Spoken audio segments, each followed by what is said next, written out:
Alright boys, so this is going to be your friendly reminder that Berserker Musashi is going to be coming out in just a few days. May 23rd, that is going to be Monday. The reason this is a big deal is because Castoria is right around the corner, and you want to get your hands on one of the following servants. You want to go ahead and get your hands on like Berserker Musashi, Space Ishtar, or even if you're a little tardy to the party, you want to go ahead and get Avenger Kama, because these are the one-size-fit-all quote-unquote servants, you could say, that basically can farm anything you need them to do in the game.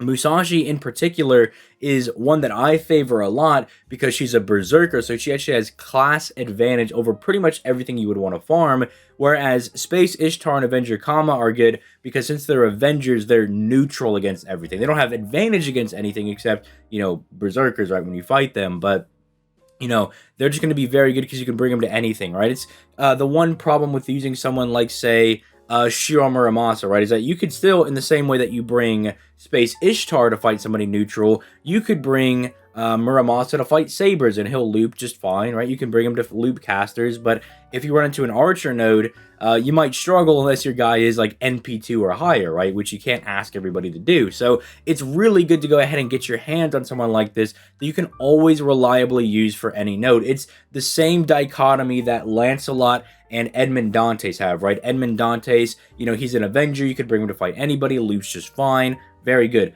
Lancelot, he loops okay with the proper support and at higher NP levels, but it's also the fact that he's a berserker that gives him that little bit of extra damage that gives him a bit of an edge in the Scotty meta. So Musashi over here is one that I really favor a lot, though, because one, it's Musashi, and I absolutely love Musashi, but two, I really do value the fact that she's a berserker. It makes farming with her very, very good, and the fact is that when I'm testing Berserker Musashi on my JP account, I don't have my own Berserker Musashi, so I have to do it with one Castoria, right? I have my Castoria, I bring a friend Berserker Musashi, and then I fill in with like Paracelsus or Waver or something along those lines. And the fact that she's able to farm pretty okay with slight complications here and there with only one Castoria, I literally can't imagine how broken she's going to be with two of them. So she is absolutely an exceptional servant to go for, and for anybody that's worried about her damage, look at this. Like, her damage is extremely high, and she's a berserker, right? So it's like, not only is her natural damage really strong, it's the fact that she also has type advantage against everybody. It's really disgustingly good. And the good thing is that unlike people like, say, Space Ishtar, right? I'm going to throw some shots over her way. Space Ishtar has some buffs that are only like one turn, or you could really only use for one node. The main thing with Berserker Musashi, as you'll see, she only really relies on the main attack buff right here. That's pretty much her only form of extra damage, because no special damage mods or anything. So this is just good, consistent 3-turn damage as well.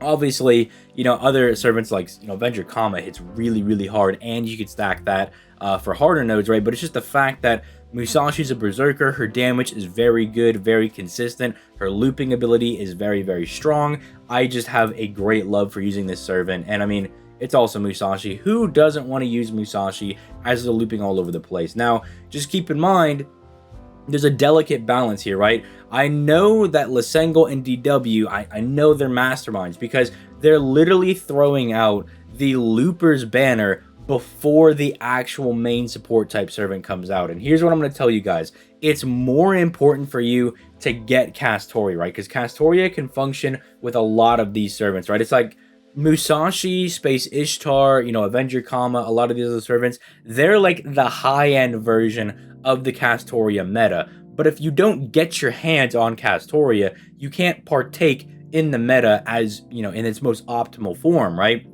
You don't get to take true advantage of just running double Castoria. So here's the thing that I'm just going to recommend you guys do. Summon for Berserker Musashi. That is fine. If you don't have Space Ishtar, she comes around, I think it's going to be at the beginning of next year, like after Muramasa's banner is when Saber Wars 2 gets its rerun. So if you know, summon a little bit on her and you don't get Musashi, Space Ishtar is like also right around the corner. You could just snag her after you get Castoria, right?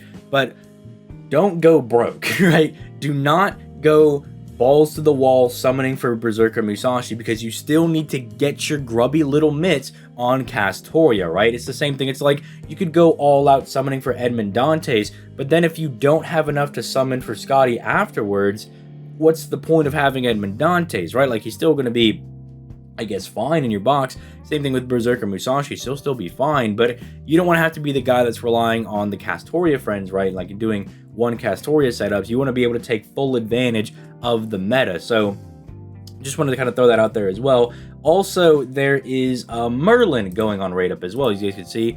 He's the other notable servant coming around for what's it called, this event's rerun. Merlin, obviously still very good. I'm hesitant to tell people to summon for Merlin. I'm a little torn because Merlin's really good as well with Castoria, right? There are certain stall setups where you can beat very strong bosses with like the combination of Merlin, Castoria plus a good decent DPS. One of the ones that I really like and that I talk about is the Merlin, Morgan, and Castoria setup, because, you know, Merlin and Castoria are providing like very sufficient buffs to everybody. Castoria leaning more on defense with the raw survivability of her third skill and the insane overchargeability of her NP for solemn defense. Morgan giving everybody else overcharge. Merlin focusing on your essentials, giving you on-demand just invincibility for the entire party. The fact that he gives you HP stars and NP every single turn, all are very good. And because Morgan's a buster servant, you can also abuse hero creation with Morgan's ability to do crits and provide stars for herself. So all just like very good stuff. It's just at that point, I would maybe just recommend just bringing a friend Merlin. It's not going to allow you to do this team comp in certain like challenge quests, right, where you can only use your own servants, but still, for the most part, bringing a friend Merlin will probably be better, because then you can have more Saint Quartz to summon for Castoria. It's just something to kind of consider, because I will completely understand people summon for Merlin as well, because he's very limited. They're literally doing, it's like a marketing tactic, right? Like where he's literally only available for a day, and then you have to wait a week after, right? Like it is a devilish marketing strategy, right? Because they're making him feel very scarce, and he truly is scarce, but it's supposed to kind of drive you to summon when he's out, you know, make you more likely to buy Saint Quartz, because you're like, oh, he's only out for this day, I gotta summon hard now. So, you know, I know exactly what they're trying to do. It's just like, but he is pretty good. Like, it's not like he's some garbage servant, right? That's not going to do you any good to have. He is very good, and you can use him in modern team composition. Merlin's still very good as far as being a support type servant for buster servants, and as I'm saying, with the rise of kind of these stall strategies, Merlin is very good for those as well. So if you're going to throw maybe a multi or two at Merlin, I completely understand. I would just make sure, if you're going to be summoning, you just gotta, you know, have some self-control, right? Because remember, Castoria, I think at this point, as far as the schedule is concerned, she's like a month and a half away. What we have, like Oko rerun, we have the weird swimsuit banner thing, and then I think like one more like little thing, and then we have anniversary. Like it looks like we're going to be getting an anniversary pretty early, because I believe JP got Castoria like later into the summer. Like it was like August or something. So remember, I think it was that anniversary that was particularly late, but it looks like the Sengel taking over, I mean, is absolutely speeding things up. I mean, what, the servant coin thing is also coming on Monday, and that's like, what, like a year early, something along those lines. Kind of crossing my fingers that we can get the fast animations, because, dude, I'm telling you, the speed up button thing where you can just tap things and it speeds up makes the world of a difference when it comes to farming. You can't go back. If you're a JP player, you just can't go back to NA. It's really hard to do it because it just feels really slow. So hopefully we can get that soon as well. But yeah, just wanted to throw this out here. I'll obviously do, you know, videos for Musashi and Merlin and all of them when they come out. I'll do the event guide. You know, it's definitely a very good event before anniversary, I'll say that. So it's definitely really good. It is a very hype time on the game.